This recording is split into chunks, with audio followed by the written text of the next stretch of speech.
فتح يا عليم يا رزاق يا كريم، ارزقنا يا رب. يا رب نخلص من الأجهزة البايظة دي، كل جهاز فيهم فيه عيب، فربنا يسهل وينجحهم يا رب يا رب.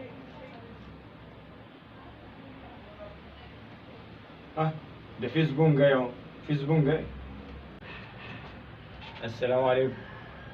وعليكم السلام ورحمة الله وبركاته. اتفضل يا حبيبي، محتاج ايه؟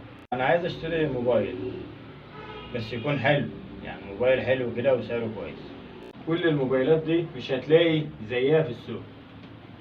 ده اهو اوبو، خطير، صوته لما تشغله يوصل لبلد تاني. ماشي، ده تمنه كام؟ وفي عرض؟ ماشي، ده معمول على عرض.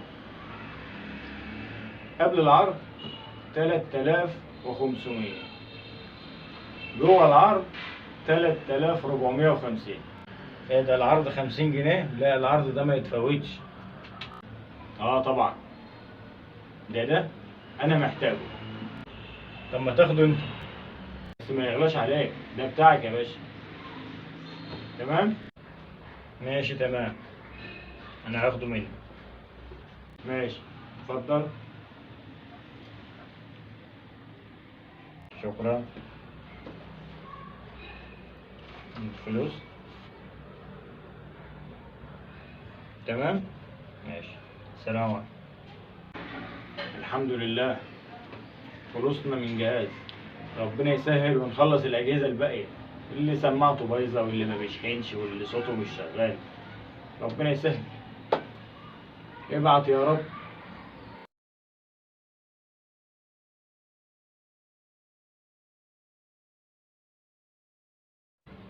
السلام عليكم باشا، التليفون مش شغال.